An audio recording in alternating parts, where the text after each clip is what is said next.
नमस्कार मित्रों। Desire point channel के एक नए वीडियो लेक्चर में मैं हूं अमित दुबे। और आज के इस वीडियो लेक्चर में हम क्लास 10th इंग्लिश की एक नई पोयम जिसका नाम है how to tell wild animals का अध्ययन करेंगे। इस वीडियो लेक्चर में आगे बढ़ने से पहले मैं आप सबसे एक छोटा सा प्रॉमिस करता हूं कि जब ये वीडियो लेक्चर कंप्लीट होगा तो आपके लिए ये चैप्टर धुआं होने वाला है। यानी आज के इस वीडियो लेक्चर में इस चैप्टर के एक एक शब्द और एक एक लाइन को बिल्कुल सरल शब्दों में आपकी भाषा में समझाते हुए इस चैप्टर को इतना सरल तरीके से पढ़ाने वाला हूँ कि आज के बाद ये चैप्टर आपके लिए इतना आसान हो जाएगा कि आप इस चैप्टर को अगर चाहेंगे तो दूसरों को पढ़ा देंगे। आइए अपने चैप्टर पर चलते हैं। सबसे पहले चैप्टर के नाम की बात करते हैं। तो चैप्टर का नाम क्या है वो देखिए। कहते हैं कि हाउ टू टेल। टेल का मतलब होता है बताना। अब आप किसी चीज के बारे में तभी बता सकते हैं जब आप उसको जानते हो। जैसे मैंने आपसे पूछा कि बताइए मुझे दिल्ली जाना है, कौन से रास्ते से जाऊं, तो आप मुझे रास्ता तभी बता पाएंगे जब आप उस रास्ते के बारे में पहले से जानते हो। तो टेल का मतलब यहाँ पर है बताने से, पहचानने से। जैसे आपसे मैंने पूछा कि विद्यालय में बहुत सारे बच्चे हैं और मैंने पूछा कि कोई राहुल नाम का व्यक्ति है, आप बताइए इसमें से राहुल कौन है। तो राहुल को आप तभी बता पाएंगे जब आप राहुल को पहले से पहचानते हो, नहीं तो नहीं बता पाएंगे। तो टेल मतलब बताना। बताना तब बता सकते हैं आप किसी चीज के बारे में जब आप उसके बारे में पहले से जानते हो या फिर उसको पहले से पहचानते हो। तो यहाँ पर पहचानने से मतलब है, लिखा कुछ और है मतलब कुछ और है। हाउ टू टेल कैसे बताएं, कैसे पहचाने, किसको? वाइल्ड, जंगली एनिमल्स, जानवरों को। जंगली जानवरों को हाउ टू टेल कैसे बताएं, अर्थात जंगली जानवरों को कैसे पहचाने। दूसरे शब्दों में इसका मतलब ये है, और किताब की भाषा में ये सीधा सीधा लिखा है कि how to tell wild animals, जंगली जानवरों को कैसे बताएं। अब क्या बताएंगे आप? उसमें बताना कुछ नहीं है। यानी आप दूसरों को जंगली जानवरों के बारे में कैसे बताएंगे, अर्थात आप जंगली जानवरों को खुद कैसे पहचानेंगे। यानी इस कविता में आपको जंगली जानवरों को पहचानना सिखाया गया है। दूसरे शब्दों में ये जो कविता है ये बच्चों की कविता है। हालांकि अब आप बच्चों वाले स्तर से थोड़ा ऊपर आ गए हैं, आप हाई स्कूल में हैं। ये एक बच्चों की कविता है और इसको कल्पना किया जाता है लिखते समय। जब इसको लिखा था लेखक ने तब उन्होंने सोचा था कि बच्चे इसको चोरस में गाएंगे। जैसे बचपन में आप कहते थे ए फॉर एप्पल, फिर बाकी सभी बच्चे चिल्लाते थे ए फॉर एप्पल, फिर आप चिल्लाते थे एप्पल माने सेब, फिर दूसरे बच्चे चिल्लाते थे एप्पल माने सेब। तो ऐसे इस तरह से पढ़ने वाली ये कविता है कि जोर जोर से चिल्ला चिल्ला के आप पढ़ें। अब हम चिल्लाएंगे तो ऐसा लगेगा कि हम पागल हो गए हैं, तो हम आराम से पढ़ेंगे। How to tell wild animals, जंगली जानवरों को कैसे पहचाने। देखिए, this humorous poem suggest some dangerous ways to identify और टेल। आइडेंटिफाई और टेल, देखिए यहाँ पर लिखा है आइडेंटिफाई मतलब होता है पहचानना, और टेल, टेल मतलब बताना। कि ये जो कविता है ये कुछ डेंजरस वेज बताती है, कुछ खतरनाक तरीकों के माध्यम से आपको बताती है कि आप जंगली जानवरों को कैसे पहचान सकते हैं। रीड इट अलाउड, इसको जोर से पढ़िए। रीड इट अलाउड, इसको जोर से पढ़िए। Keeping to a strong and regular rhythm, मतलब कि आप इसको थोड़ा सा जोर से और एक रिदम बनाकर पढ़िए। वही बच्चों वाली कविता मैंने पहले एक्सप्लेन कर दिया, इसमें से कुछ ऐसा नहीं है जो बताया जाए। ये तरीका सिर्फ इतना यहाँ पर कहा गया कि भैया ये जो कविता है इसमें कुछ खतरनाक तरीके बताए गए हैं जिससे आप जंगली जानवरों को पहचान सकते हैं। आइए अपनी कविता पर चलते हैं। देखिए, हिंदी एक्सप्लेनेशन है, लाइन बाय लाइन एक एक वर्ड समझाऊंगा, कोई दिक्कत नहीं होगी। मेरी एक लाइन है, मेरा एक छोटा सा कोट है जो मैंने बहुत बचपन में बना लिया था, आसान से भी ज़्यादा आसान। 12वीं कक्षा पास करके जब मैंने पढ़ाना शुरू किया था, घर की फाइनेंशियल कंडीशन अच्छी नहीं थी, तो मुझे 12वीं कक्षा पास करने के बाद ही पढ़ाना स्टार्ट करना पड़ा। तब मैंने ये कोट बनाया था, आसान से भी ज़्यादा आसान, और ये आज तक मेरे साथ है। अब चलिए, आपकी पुस्तक में ये अध्याय यहाँ से स्टार्ट होता है। आ जाइए। अब कह क्या रहे हैं ये समझिए भैया। कोई रॉकेट साइंस नहीं है, बहुत इजी है पोयम। हाँ, अब कहते हैं कि इफ, यदि, एवर, कभी, यू, आप, अगर आप कभी, शुड गो, जाते हैं, by chance, by chance, chance मतलब बाई चांस, जब कोई काम संयोग से हो जाए, ठीक है, तो बाई चांस, संयोगवश, मान लीजिए आप कभी जाते हैं तो जंगल, जंगलों में, इन द ईस्ट, पूरब के, ईस्ट मतलब पूरब, मान लीजिए कि आप कभी संयोगवश ईस्ट, पूरब के जंगल, जंगलों में गो, जाते हैं। इफ का मतलब यदि, एवर का मतलब कभी, यू मतलब आप, शुड गो जाते हैं, बाई चांस संयोगवश, यदि कभी आप संयोगवश जाते हैं कहाँ, तो जंगल, जंगलों में, इनका मतलब में, द ईस्ट पूरब के जंगलों में, यदि आप कभी संयोगवश पूरब के जंगलों में जाते हैं, यदि आप कभी संयोगवश पूरब के जंगलों में जाते हैं, एंड और इफ दे आर, वहां पर, यदि वहां पर, शुड टू यू, आपकी ओर, एडवांस, एडवांस मतलब होता है आगे बढ़ना, क्या होता है मतलब आगे बढ़ना, आगे बढ़, क्या यार, इरेजर दिखाओ भैया, हाँ, बढ़ना, आगे बढ़ना, यदि आपकी ओर कोई आगे बढ़े, आगे लीजिए, हम इसको फिर से लिख देते हैं पूरा का पूरा, आगे बढ़ना, एडवांस मतलब आगे, आगे बढ़ना, आगे बढ़ना मतलब आपकी ओर बढ़े, इफ देयर, और यदि वहां पर, टू यू, आपकी ओर, एडवांस, आपकी ओर बढ़े, क्या बढ़े, लार्ज, एक बड़ा, टाउनी, भूरे रंग का, बीस्ट, जानवर, एक बड़ा भूरे रंग का जानवर आपकी ओर बढ़े, और वहां पर एक बड़ा और भूरे रंग का जानवर आपकी ओर बढ़े, इफ ही, और अगर वह रोड्स, दहाड़े, एट यू, आपको देखकर, और अगर वो आपको देखकर दहाड़े, एज यू आर डाइंग, और आपकी हालत मरने जैसी हो जाए, एज यू आर डाइंग, और आपको ऐसा लगे कि आपकी हालत मरने जैसी हो गई है, आपको ऐसा लगे कि आपके बस प्राण निकलने ही वाले हैं, यानी आपकी हालत मरने जैसी हो जाए, उसकी दहाड़ सुनकर, यू विल नो, तो आप जान जाएंगे, इट इज, कि यहाँ है, द एशियन लायन, एशियाई शेर, तो आप जान जाएंगे कि ये एक एशियाई शेर है, यहाँ पर शेर की फोटो है।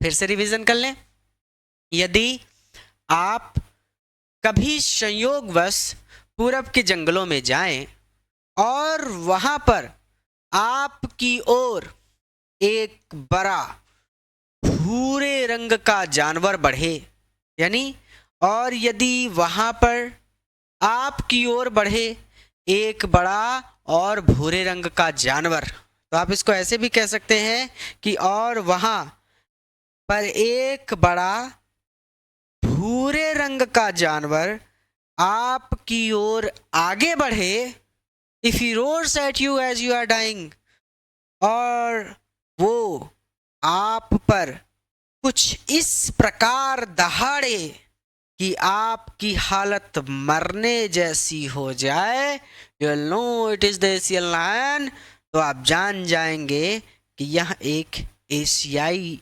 शेर है। ठीक है, आगे चलते हैं भैया, हमें पता चल गया कि शेर को पहचानना है, तो शेर की दहाड़ सुन लेंगे तो हमारे प्राण पखेरु उड़ जाएंगे, यानी दहाड़ ही काफी है। शेर कैसा होता है, भूरे पीले रंग का, ठीक है, थोड़ा और नीचे आते हैं, ये हो गया, और इफ, अब कहते हैं कि और इफ, अथवा, सम टाइम, किसी समय, मान लीजिए जंगल में आपकी मुलाकात नहीं हुई शेर से और आप आगे बढ़ गए, तो वो कह रहा है कि और इफ, यदि, सम टाइम, कभी, वेन रोमिंग राउंड, रोमिंग मतलब भटकना, राउंड मतलब चारों ओर, इधर उधर भटकते हुए, और मान लीजिए कि कभी इधर उधर भटकते हुए, नॉबल, एक शाही, वाइल्ड, जंगली बीस्ट, जानवर, ग्रीट्स यू, ग्रीट मतलब होता है मिलना, यू मतलब आपसे, आपसे मिलता है, आपसे मुलाकात करता है, या आपकी मुलाकात एक ऐसे शाही जानवर से हो जाती है, विद ब्लैक स्ट्राइप्स, जिसके ब्लैक स्ट्राइप्स हैं, काली धारियां हैं, on a yellow ground, yellow मतलब पीले, ग्राउंड मतलब शरीर पर, जिसके पीले शरीर पर काली धारियां हो, जस्ट नोटिस, तो बस ध्यान रखना, जस्ट मतलब केवल नोटिस, यहाँ ध्यान रखना, इफ ही कि कहीं वहाँ इट्स खा ना जाए यू आपको, तो केवल इतना ध्यान रखना कि कहीं वो आपको खा ना जाए। और if sometime when roaming round, और यदि किसी समय भटकते हुए आपका सामना, अ नोबल वाइल्ड बीट्स ग्रीट्स यू, आपका सामना एक शाही जंगली जानवर से हो जाए। और इफ, अथवा समटाइम कभी, व्हेन रोमिंग राउंड, इधर उधर भटकते हुए, अ नोबल एक शाही वाइल्ड जंगली बीस्ट जानवर, ग्रीट्स यू आपसे मुलाकात करे, आपकी मुलाकात हो जाए, या फिर आपसे सामने पड़ जाए, या फिर आपका सामना हो जाए, जैसा चाहे कह सकते हैं। और यदि किसी समय भटकते हुए आपका सामना एक ऐसे शाही जंगली जानवर से हो जाए, विथ ब्लैक स्ट्राइप, जिसकी काली धारियां होना, येलो ग्राउंड, पीले शरीर पर, जिसके पीले शरीर पर काली धारियां हो, तो जस्ट नोटिस, तो केवल इतना ध्यान रखना, इफ ही ईट्स यू, कि कहीं वह आपको खा ना जाए। तो जिसके पीले शरीर पर काली धारियां हो, तो केवल इतना ध्यान रखिएगा कि कहीं वो आपको खा ना जाए। दिस सिंपल रूल, ये सरल नियम, में हेल्प यू, आपकी सहायता करेगा। कौन सा सरल नियम? कि उसके पीले शरीर पर काली धारियां होंगी, तो उसको पहचानने का ये सरल नियम। तो ये सरल नियम में हेल्प यू आपकी मदद करेगा लर्न, यहाँ सीखने में। द बंगाल टाइगर, की वो बंगाल टाइगर है, वो बंगाल का बाघ है। टू डिसर्न मतलब होता है पहचानना, आप उसको पहचान जाएंगे, पहचानना, ना ना ना ना ना ना हो जाएगा, ठीक, पहचानना। तो डिसर्न को आप साइलेंट कर सकते हैं। इस सरल नियम से में हेल्प यू लर्न, आप ये जान सकते हैं कि द बंगाल टाइगर, की वो बंगाल का बाघ है। ऐसे कह सकते हैं कि यह सरल नियम है जो आपको ये जानने में मदद करेगा कि वह बंगाल का बाघ है। डिसर्न मतलब होता है पहचानना। अब मैंने दो जानवरों को पहचान लिया। मैं बहुत आराम से पढ़ाता हूँ ताकि मेरी क्लासेस में आपको बोरियत ना हो और आप अपनी लाइनों को क्लियर करते रहें। आ जाइए थोड़ा सा और नीचे, लीजिए एक से और मिलिए, एक और मिल गया।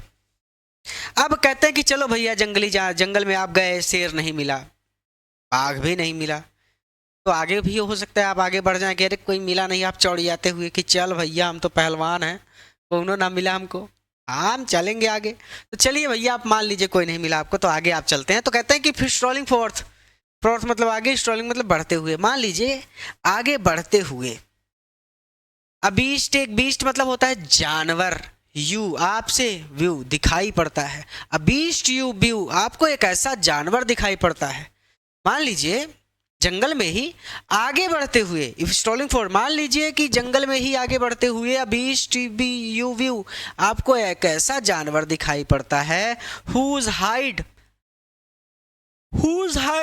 जो छुपा हुआ है, अर्थात जिसका शरीर छुपा हुआ है, विथ स्पॉट्स, धब्बों से, जिसका शरीर धब्बों से ढका हुआ हो। देखिए स्पॉट्स मतलब होता है धब्बे, इस पेपर्ड का मतलब होता है धब्बों से ढका हुआ।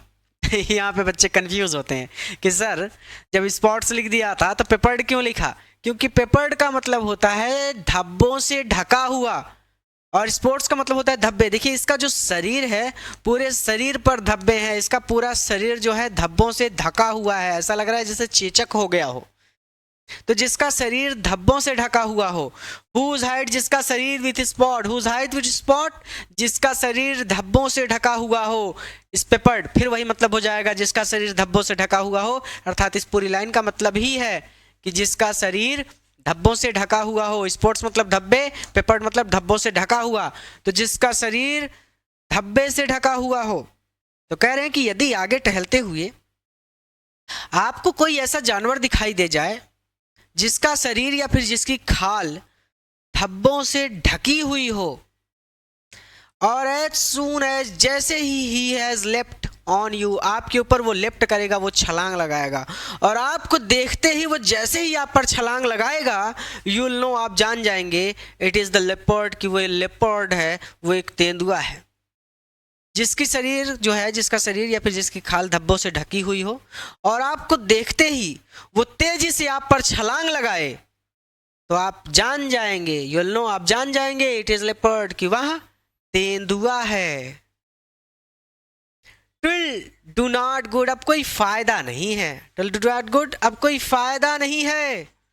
टू रोर, दहाड़ने से या फिर चिल्लाने से, विथ पेन, दर्द से। अब दर्द से, रोर, चिल्लाने से, टू नॉट गुड, कोई फायदा नहीं होगा। अब दर्द से चिल्लाने से कोई फायदा नहीं होगा। हाँ, बस 1 मिनट पढ़ा लें, यही क्लासियल ले लें। अब दर्द से चिल्लाने से कोई फायदा नहीं होगा, क्यों? क्योंकि ही ओनली, वहां केवल लेप उछलता रहेगा, लेप और उछलता रहेगा, अगेन, बार बार, वो बार बार आप पर उछलता रहेगा, अर्थात वो तब तक आप पर उछलता रहेगा जब तक वो आपको मार नहीं डालता। आप कितना भी दर्द से चिल्लाएं, वो आपको मार डालेगा। तो ये कह रहे हैं कि स्ट्रॉलिंग फोर्थ, यदि जंगल में आगे बढ़ते हुए, अ बीस्ट यू व्यू, आपको एक ऐसा जानवर व्यू हो जाए, आपको एक ऐसा जानवर दिखाई पड़ जाए, whose hide with spots is peppered, जिसका शरीर या फिर जिसकी खाल धब्बों से ढकी हो, as soon as, जैसे ही he has leapt, वो छलांग लगाएगा, on you, आपके ऊपर, जैसे ही वो आप पर छलांग लगाएगा, you will know, आप जान जाएंगे it is the leopard, कि वो तेंदुआ है।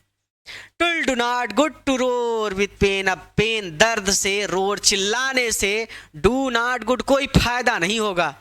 अब आप कितना भी दर्द से चिल्ला लें, कोई फायदा नहीं होने वाला है, क्योंकि वो बार बार आप पर छलांग लगाता ही रहेगा, और तब तक छलांग लगाता रहेगा जब तक वो आपको मार नहीं डालता। ही ओनली, वहाँ केवल लेप छलांग लगाता रहेगा, एंड लेप और छलांग लगाता रहेगा, अगेन, बार बार, वो बार बार छलांग लगाता रहेगा, वो बार बार आप पर छलांग लगाता रहेगा। अर्थात यहाँ पर सीधा सीधा कहा गया कि अब दर्द से चिल्लाने से कोई फायदा नहीं होगा, क्योंकि तेंदुआ बार बार उछलता रहेगा या छलांग लगाता रहेगा। यहाँ पर आपने पढ़ लिया 3 जानवरों के बारे में, 1 2 3 4 5 6 7 जानवर हैं टोटल। अब आइए आगे देखते हैं। आगे कहते हैं कि इफ, यदि, व्हेन, जब, यू आर, आप वॉक कर रहे हो, टहल रहे हो, यदि आप कभी टहल रहे हो, राउंड का मतलब होता है चारों ओर या फिर आसपास, योर मतलब अपने, यार्ड मतलब आंगन के। अगर आप कभी अपने आंगन के आसपास टहल रहे हो, यू, आपकी मीट मतलब होता है मीटिंग, मतलब मुलाकात होना, आपकी मुलाकात हो जाए एक क्रेचर, एक प्राणी से देर वहां पर, और वहां पर आपकी मुलाकात किसी ऐसे प्राणी से हो जाए, किसी ऐसे जानवर से हो जाए, जो हक मतलब गले लगाना, गले लगाए, यू, आपको, वेरी बहुत हार्ड, जोर से, जो आपको बहुत बहुत जोर से गले लगाए। बी श्योर, तो मेरा विश्वास कीजिए, इट इज, यहाँ है अबियर, एक भालू, तो ना विश्वास कीजिए कि यह एक भालू है।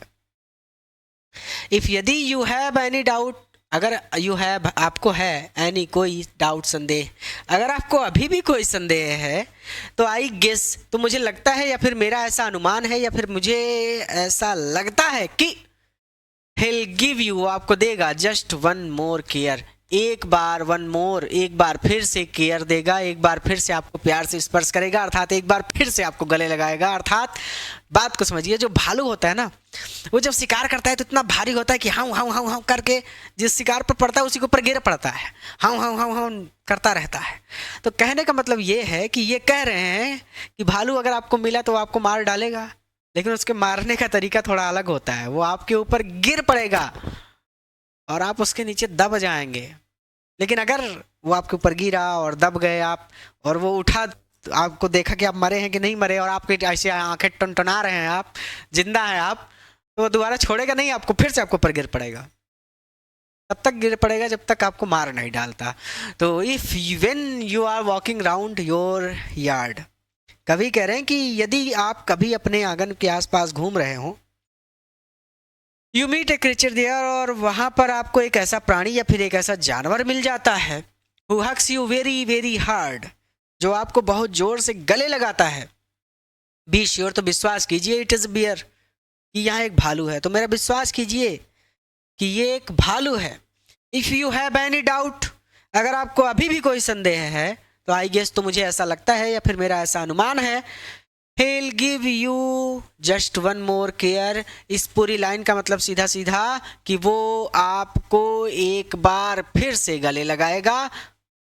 यहाँ पे लिखा तो ये है कि he'll give you, वो आपको just one more, एक बार फिर से केयर करेगा, प्यार से स्पर्श करेगा, अर्थात वो आपको एक बार फिर से गले लगाएगा। तो यदि आप कभी अपने आंगन के आसपास टहल रहे हो और वहाँ पर आपकी मुलाकात एक ऐसे प्राणी से हो जाए जो आपको बहुत ज़ोर से गले लगाता है, तो मेरा विश्वास कीजिए कि यहाँ एक भालू है। लेकिन अगर आप अभी भी डाउट में हैं, संदेह में हैं, या फिर लेकिन अगर आपको अभी भी कोई संदेह है, तो मुझे ऐसा लगता है या फिर मेरा ऐसा अनुमान है कि वो आपको एक बार फिर से गले लगाएगा या फिर एक बार फिर से आपको प्यार से स्पर्श करेगा। तो ये हो गया भालू के बारे में। अब आप पढ़ेंगे मगरमच्छ और लकड़बग्घों के बारे में। क्या कह रहे हैं वो सुनिए। कहते कि दो का मतलब होता है यद्यपि, डिस्टिंग्विश का मतलब होता है पहचानना। एक एक लाइन समझिए, नहीं तो भटक जाएंगे। पहचानना। बीस्ट का मतलब होता है जानवर। प्रे का मतलब होता है शिकारी या फिर जंगली, मतलब वो जो मांस खाते हो। जितने जानवर मांस खाते हैं वो सभी आ जाते हैं प्रे वाले जानवरों में। नो वॉइस का मतलब होता है नौसिखिया। कौन भैया? नौसिखिया। नौसिखिया ऐसा व्यक्ति जो किसी काम के बारे में कुछ नहीं जानता। जैसे मैं ही एक नौसिखिया हूं, मैं जंगली जानवरों के बारे में ज्यादा नहीं जानता। नन प्लस का मतलब होता है परेशानी में पड़ना या फिर गलती करना। पहले दो लाइनें समझ लीजिए, फिर आगे समझिए। ये कहते हैं कि दो यद्यपि, टू डिस्टिंग्विश पहचानने में, बीस्ट ऑफ प्रे जंगली बीस्ट को, जंगली जानवरों को या फिर शिकारी जानवरों को। यद्यपि शिकारी जानवरों को या फिर जंगली जानवरों को डिस्टिंग्विश पहचानने में, अनो वाइस कोई नौसिखिया व्यक्ति, ऐसा व्यक्ति जिसे जंगली जानवरों के बारे में ज़्यादा नहीं पता है, तो वो आ जाएगा नौसिखिया के अंतर्गत। कोई नौसिखिया व्यक्ति माइट नन प्लस कर सकता है, परेशानी में पड़ सकता है या फिर गलती कर सकता है। अब मैं इसको ऐसे पढ़ लेता हूं अपने शब्दों में कि यद्यपि जंगली जानवरों को पहचानने में एक नौसिखिया व्यक्ति गलती कर सकता है। आप चाहे तो इसको ऐसे भी पढ़ सकते हैं कि यद्यपि शिकारी जानवरों को पहचानने में कोई नौसिखिया व्यक्ति परेशानी में पड़ सकता है। ये आप पर निर्भर करता है कि आप कैसे पढ़ेंगे। मेरा काम है आपको तरीका बताना, ठीक। द क्रोकोडाइल, लेकिन क्रोकोडाइल मगरमच्छ को, द हाइना और लकड़बग्घे को, यू आप, ऑलवेज हमेशा, में टेल का मतलब मैंने पहले बताया पहचानना। भाई किसी के बारे में तभी बताएंगे ना जब पहचानते होंगे। How to tell wild animals, chapter का नाम ही यही है। तो टेल कर सकते हैं आप, पहचान सकते हैं आप, बता सकते हैं। फ्रॉम 10, कुछ इस प्रकार। तो इस 10 को साइलेंट करिए, इसको हम जोड़ देंगे क्योंकि से, ठीक है, ये भूल जाइए। लेकिन मगरमच्छ को और लकड़बग्घे को आप हमेशा पहचान सकते हैं। अब इसके आगे क्या कहते हैं। हाँ मम्मी नमस्ते। हाँ पहुंच गए, पढ़ावत ही पढ़ाई ली, फोन करी थी। हाँ नमस्ते। ये है भैया मम्मी, फोन करके पूछ रही कि पहुंच गया, तो बताया काहे नहीं। दुनिया में जितने भी मेरे रिश्तेदार हैं या फिर जितने भी मेरे रिश्ते हैं इर्द गिर्द, सबको बस पैसा चाहिए। लेकिन एक मम्मी है मेरी इनको मुझसे कुछ नहीं चाहिए भैया। उल्टा जब भी मैं घर से आता हूँ तो ये चुपके से मुझे 100-200 पकड़ा ही देती हैं। आप सबके आशीर्वाद से, भगवान के आशीर्वाद से, माता पिता के आशीर्वाद से इतनी बड़ी संस्था चल रही है। इतने लोग संस्था में जुड़े हुए हैं, काम कर रहे हैं, 10-15 मास्टर हैं, तो अच्छा खासा सब कुछ जीवन में ठीक है। लेकिन मम्मी कहती है कि मम्मी की नज़र में आज भी बच्चा हूँ। यार कुछ भी हो जाए, मम्मी को कभी अपनी जीवन में एक बात याद रखना, मेरी बहुत बड़ी सलाह दे रहा हूँ, कुछ भी हो जाए जब तक मम्मी के पास हो ना, खूब प्यार से रहो। मम्मी को कभी भी किसी भी बात से तकलीफ नहीं होनी चाहिए, आपकी मम्मी का ध्यान रखो। वही एक ऐसी जिंदगी में एक ऐसी इंसान है जिसे आपसे कुछ नहीं चाहिए। बाकी तो जीवन में बीवी भी आएगी तो उसको भी पैसा चाहिए होगा भैया। तो आपको देखेंगे पहले आप कमाते खाते हो, तब उसका बाप उसको बांधेगा आपके साथ, नहीं तो आप रणवे ही रह जाओगे जिंदगी भर। तो बाकी हर एक व्यक्ति अपना फायदा ढूंढता है, लेकिन माँ जो होती है वो कभी अपना फायदा नहीं ढूंढती। वो बस इतना चाहती है कि उसके बच्चे जो हों वो खुश रहें, कमाते खाते रहें। ठीक है, चलिए अपने चैप्टर पर चलते हैं। तो यद्यपि जंगली जानवरों को पहचानने में एक नौसिखिया व्यक्ति या फिर कोई नौसिखिया व्यक्ति गलती कर सकता है, लेकिन फिर भी आप मगरमच्छ को और लकड़बग्घों को हमेशा पहचान सकते हैं, क्योंकि जो लकड़बग्घे होते हैं कम वो आते हैं विथ मेरी स्माइल, मुस्कुराते हुए। यानी क्योंकि जो लकड़बग्घे होते हैं वो हमेशा मुस्कुराते रहते हैं, बट लेकिन इफ वे दे लेकिन यदि वे वीप रो रहे हैं, दे आर क्रोकोडाइल, तो वो मगरमच्छ हैं। यानी इसको ऐसे पढ़ लेंगे कि लेकिन मगरमच्छ हमेशा रोते रहते हैं। किताब की भाषा में पढ़ने की जरूरत नहीं है, किताब की भाषा में तो ऐसे लिखा है कि लकड़बग्घे कम आते हैं प्रसन्नता पूर्वक मुस्कुराते हुए, लेकिन अगर वो रो रहे हैं तो वो मगरमच्छ हैं। तो हम इसको ऐसे पढ़ते हैं कि लकड़बग्घे हमेशा मुस्कुराते रहते हैं और मगरमच्छ हमेशा रोते रहते हैं। ये देखिए रो रहा है यहाँ पर, और ये देखिए मुस्कुरा रहा है यहाँ पर। तो पूरा फिर से पढ़ लीजिए ताकि दिक्कत ना हो। आप इसको ऐसे पढ़ सकते हैं सीधा सीधा कि यद्यपि टू डिस्टिंग्विश, पहचानने में, बीस्ट ऑफ प्रेज, जंगली जानवरों को, यद्यपि जंगली जानवरों को पहचानने में, अनोवाइज माइट नन प्लस, कोई नौसिखिया व्यक्ति शायद गलती कर सकता है, लेकिन फिर भी आप द क्रोकोडाइल, मगरमच्छ को, द हाइना और लकड़बग्घों को ऑलवेज, हमेशा, मेटेल पहचान सकते हैं, क्योंकि hyenas come with merry smile, हमेशा हाइनास मुस्कुराते रहते हैं, क्योंकि लकड़बग्घे हमेशा मुस्कुराते रहते हैं।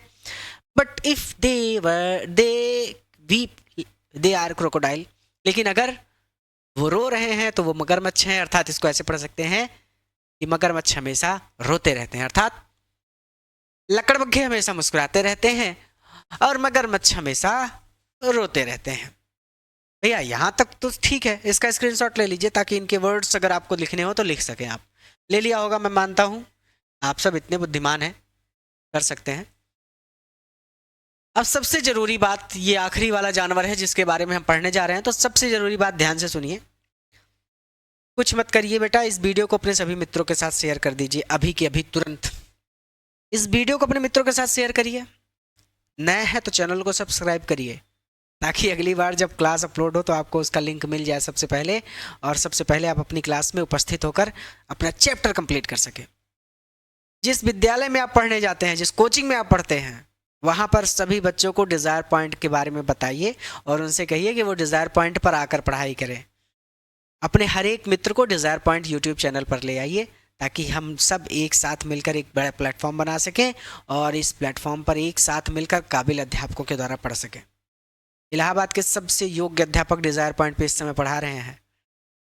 आपके पास मौका है प्रीमियम क्वालिटी में बेहतर शिक्षा प्राप्त करने का। हमारी क्लासेस में आपको ये फील आ जाता होगा कि एक बड़े प्लेटफॉर्म पे आप पढ़ रहे हैं। ठीक है, कोई हंसी मजाक नहीं, कोई नाटक नौटंकी नहीं, सिर्फ शुद्ध पढ़ाई और क्वालिटी एजुकेशन देते हैं हम लोग। हमारी क्लासेस में सबसे बड़ी बात यही होती है। तो बेहतर अध्यापकों से पढ़ने का मौका है आपके पास। अपने सभी दोस्तों को डिज़ायर पॉइंट प्लेटफॉर्म पे ले आइए। जिस कोचिंग में, जिस विद्यालय में पढ़ते हैं वहाँ पर सभी को 9वीं 10वीं 11वीं 12वीं सभी बच्चों को डिज़ायर पॉइंट के बारे में बताइए कि डिज़ायर पॉइंट पे मस्त पढ़ाते हैं। ओ मजा आ जाता है। ठीक है, और मेरे पढ़ाने का तरीका तो आप देख ही रहे हैं। बाकी के भी जो अध्यापक हैं, math, physics, chemistry, bio, Hindi, English, वो सभी दमदार पढ़ाते हैं, क्योंकि सबके पास 8 साल, 10 साल, 15 साल का एक्सपीरियंस है। ठीक है, और सबसे ज़रूरी बात मैं आपको बता दूं कि आपको नोट्स भी तो चाहिए। कंप्लीट कोर्स के लिए आपको नोट्स चाहिए ना भैया। तो नोट्स और कंप्लीट कोर्स के लिए, कंप्लीट कोर्स से मेरा मतलब है कि आपका जो कंप्लीट कोर्स होगा, यानी सभी चैप्टर, आपके जितने इंग्लिश में चैप्टर हैं उन सभी चैप्टर्स को चाहिए आपको, उनको पढ़ना है। तो आपके इंग्लिश में जितने चैप्टर हैं उन सभी चैप्टर को पढ़ने के लिए, फिजिक्स में जितने चैप्टर हैं उन सभी चैप्टर्स को पढ़ने के लिए, केमिस्ट्री में, बायो में, मैथ में, सोशल स्टडीज़ में, सामाजिक विज्ञान में, सभी चैप्टर्स को पढ़ने के लिए, उनके सभी नोट्स प्राप्त करने के लिए आप हमारा डिज़ायर पॉइंट ऐप जरूर अपने फ़ोन में इंस्टॉल करिए। कुछ नहीं करना आपको सिर्फ प्ले स्टोर पर जाना है। प्ले स्टोर पर जाकर आपको लिखना है DESIRE और POINT। डिज़ायर पॉइंट लिखकर जैसे ही सर्च करेंगे आपको हमारा desire point app play store पर मिल जाएगा। ऐप का लिंक इस वीडियो के डिस्क्रिप्शन में भी है, चाहे तो आप वहां से भी उस लिंक पर क्लिक करके भी प्ले स्टोर पर जा सकते हैं और ऐप को अपने फ़ोन में इंस्टॉल कर सकते हैं। ऐप को अपने फ़ोन में ज़रूर इंस्टॉल कर लीजिएगा और ऐप पर जाकर अपना रजिस्ट्रेशन कर लीजिएगा। जो बच्चे पहली बार आएंगे ऐप पर, उनका रजिस्ट्रेशन होगा। लॉगिन और रजिस्ट्रेशन का ऑप्शन होता है। लॉगिन उनके लिए होता है जो रजिस्ट्रेशन कर चुके हैं, उनसे मोबाइल नंबर और पासवर्ड पूछ के उनको लॉगिन करा दिया जाता है। रजिस्ट्रेशन उनका होता है जो पहली बार ऐप पे आ रहे हैं, ताकि उनकी सारी डिटेल्स हमारे पास सुरक्षित रहे, उनका कोई अकाउंट हैक ना कर सके। ठीक है, तो रजिस्ट्रेशन, 1 मिनट कैमरा बंद हो गया था, ध्यान से समझिएगा। ये सारी चीज़ें आप कहीं पर लिख कर रख लीजिएगा, जैसे आपका यूज़र नेम, आपका मोबाइल नंबर, आपका ईमेल आईडी और क्या पासवर्ड आपने बनाया है, ये सब कुछ आप कहीं पर लिख कर रख लीजिएगा, ताकि अगर आप कभी कुछ भूल जाएं या फिर आप गलती से ऐप से लॉग आउट हो जाएं, तो आपसे या तो आपका नाम ईमेल पूछे या मोबाइल नंबर पूछे और पासवर्ड पूछे, तो आप लॉग इन कर सकें। ये सारी चीज़ें इसलिए होते हैं ताकि आपको सारी चीज़ें प्रोवाइड कर सकें पूरी सिक्योरिटी के साथ, आपका कोई अकाउंट हैक ना कर सके। ठीक है, तो कंप्लीट नोट्स के लिए, इलाहाबाद की बेस्ट फैकल्टी से पढ़ने के लिए और कंप्लीट बैच के लिए सिर्फ यही एक चैप्टर नहीं जो पढ़ रहे हैं, how to tell wild animals, इसके अलावा भी सभी चैप्टर मैंने पढ़ा रखे हैं। उन सभी चैप्टर्स को पढ़ने के लिए, लाइव क्लासेस के लिए, रिकॉर्डेड क्लासेस के लिए, कंप्लीट बैच के लिए अभी डिज़ायर पॉइंट ऐप को अपने फ़ोन में इंस्टॉल करिए। ऐप का लिंक इस वीडियो के डिस्क्रिप्शन में है, या फिर आप सीधा प्ले स्टोर पर जाकर डिज़ायर पॉइंट सर्च करके ऐप को इंस्टॉल कर सकते हैं। ऐप पर रजिस्टर कर लीजिएगा, और कोई दिक्कत आती है तो हमारी कोचिंग का नंबर है 9129286365, जो कि नीचे लाल पट्टी में भी चल रहा है। इस नंबर पर आप हमसे कॉल करके बात कर सकते हैं। कोई भी दिक्कत होगी तो हम आपकी पूरी मदद करेंगे। आइए चैप्टर पर, छोटा सा ब्रीफ इंटरव्यू दे दिया मैंने आपको कंप्लीट बैच प्राप्त करने के लिए डिज़ायर पॉइंट ऐप का, क्योंकि कल को आपको दिक्कत हो सकती है ना कि इसके आगे पढ़ना है तो कहाँ से मिलेगा सर। ऐप पर मिलेगा, सब मिलेगा, कोई दिक्कत नहीं है। अब पूरी बैच मिलती है, पूरा complete course, complete grammar, complete notes, सब कुछ। द ट्रू, असली चमेलियन, सिमेलियन जो होता है भैया, कोई कमेलियन पढ़ता है, कोई चमेलियन पढ़ता है। आप बताना आप क्या पढ़ते हो। ठीक है, मैं पढ़ता हूँ चमेलियन। ठीक है, एज होता है स्मॉल, छोटा। जो चमेलियन होता है, जो गिरगिट होता है, ये भैया कुछ और नहीं है, गिरगिट है। कहते हैं ना कि भैया गिरगिट की तरह रंग बदलते हैं एकदम से, तो वो वाला गिरगिट। जो ट्रू चमेलियन होता है, जो असली चमेलियन होता है, जो असली गिरगिट होता है, जिसमें वो छोटा होता है, अ लिजार्ड, छिपकली की तरह, sort of thing, sort of thing के जैसा। सॉर्ट मतलब प्रकार, थिंग मतलब जैसा, सॉर्ट ऑफ थिंग के प्रकार का या फिर की तरह ही, वो छिपकली की ही तरह, अ लिजार्ड, छिपकली, सॉर्ट ऑफ थिंग की ही तरह, स्मॉल, छोटा सा प्राणी होता है। एक ट्रू शिमेलियन, एक असली गिरगिट, अ लिजार्ड, एक छिपकली, सॉर्ट ऑफ थिंग की ही तरह, जिसमाल एक छोटा सा जीव होता है। जैसे छिपकली होती है, बिल्कुल वैसा ही गिरगिट भी होता है। एक असली गिरगिट एक छिपकली की ही तरह एक छोटा सा जीव होता है। ही, उसके पास हैज़ नॉट नहीं होते एनी ईयर्स, कोई कॉन एट ऑल, बिल्कुल भी उसके पास एक भी कान नहीं होता है, अर्थात उसका कोई कान नहीं होता है। एंड नॉट और नहीं होता सिंगल विंग, एक भी पंख, और उसका एक भी पंख नहीं होता है, अर्थात ना तो उसके पास कान होता है और ना ही उसके पास पंख होते हैं। अब गिरगिट की एक खासियत है कि जिस माहौल में रहेगा उसी रंग का हो जाता है। हरे रंग में जाएगा तो हरा हो जाएगा, लाल में जाएगा तो लाल हो जाएगा। तो कभी कभी पेड़ों पर दिखता है ये। तो वही वो कह रहे हैं कि इफ देयर, यदि वहां पर, इज नथिंग, कुछ भी नहीं ऑन द ट्री, पेड़ पर, अगर नथिंग, कुछ भी नहीं है ऑन द ट्री, पेड़ पर, अगर पेड़ पर कुछ भी नहीं है, लेकिन फिर आप ध्यान से देखते हैं तो आपको एक छोटा सा जानवर छिपकली जैसा दिखाई पड़ता है। तो टिस द चैमेलियन यू सी, तो यू सी जो आप सी करते हैं, जो आपको दिखाई दे रहा है जानवर, इस चैमेलियन, वो चैमेलियन है, वो गिरगिट है। गिरगिट को ढूंढना बड़ा मुश्किल है, वो जिस रंग में जाएगा उसी रंग का हो जाएगा, तो आप समझ ही नहीं पाएंगे। तो अगर आपको पेड़ पर, आप देखते हैं ये पेड़ों पर रहते हैं, तो अगर आप पेड़ पर देखते हैं और आपको कुछ दिखाई नहीं देता है, लेकिन फिर आप गौर से देखते हैं तो आपको दिखाई पड़ता है कि एक जानवर है छोटा सा छिपकली के जैसा, जिस रंग का पेड़ है बिल्कुल उसी रंग का हो गया है, तो वो होता है गिरगिट। गूगल पे भी सर्च करेंगे, इसकी बहुत सारी इमेजेस आ जाएंगी। पापा से पूछिए, मम्मी से पूछिए, अगर आपने नहीं देखा है तो उन्होंने जरूर गिरगिट देखा होगा। गाँवों में तो अक्सर दिख जाता है, गाँवों में तो हर जगह पे अफराद रहते हैं, कोई दिक्कत नहीं है। तो true chameleon is small, a lizard sort of thing. एक असली गिरगिट एक छिपकली की ही तरह एक छोटा सा जानवर होता है। जानवर नहीं कह सकते, इसको जीव कहिए, क्योंकि जानवर तो बड़े बड़े जानवर हो जाते हैं, इसको जीव कह सकते हैं आप। ये एक छोटा सा जीव होता है। He hasn't any ears at all, उसके पास कान नहीं होते हैं, and not a single wing, और उसके पास पंख भी नहीं होते हैं। If there is nothing on the tree, अगर पेड़ पर, ट्री मतलब पेड़ पर, नथिंग कुछ भी नहीं है, इफ यदि पेड़ पर कुछ भी नहीं है, तो यू सी जो आप देख रहे हैं, जिस जीव को आप देखते हैं, इस द चैमेलियन, उस चैमेलियन होता है, वो गिरगिट होता है। लेखिका है कैरोलिन वेल्स। यहां पर ये चैप्टर कंप्लीट होता है। अब सबसे जरूरी बात यह है कि आप इस वीडियो को अपने सभी मित्रों के साथ शेयर करिए, ताकि वो सभी भी डिज़ायर पॉइंट पर जुड़कर अपनी बैचेस कंप्लीट कर सके, अपने चैप्टर्स कंप्लीट कर सके, और एक दूसरे का साथ देते हुए हम आगे बढ़ सकें। जिस विद्यालय में आप पढ़ते हैं उस विद्यालय के सभी बच्चों को डिज़ायर पॉइंट प्लेटफॉर्म पर ले आइए, उन्हें बताइए कि डिज़ायर पॉइंट प्लेटफॉर्म पर क्लासेस चल रही हैं। जिस कोचिंग में आप पढ़ने जाते हैं वहाँ पर भी जितने बच्चे हैं उन सभी बच्चों को डिज़ायर पॉइंट प्लेटफॉर्म के बारे में बताइए। इस वीडियो को अपने हर एक मित्र के साथ शेयर करिए, ताकि वो हमारे साथ जुड़ सके और एक दूसरे के साथ जुड़कर मन लगाकर पढ़ाई करते हुए हम आगे बढ़ सकें। तो आज की क्लास में बस इतना ही। आज की इस कक्षा में उपस्थित होने के लिए आप सबका बहुत बहुत धन्यवाद। तो देवी और सज्जनों, नमस्ते।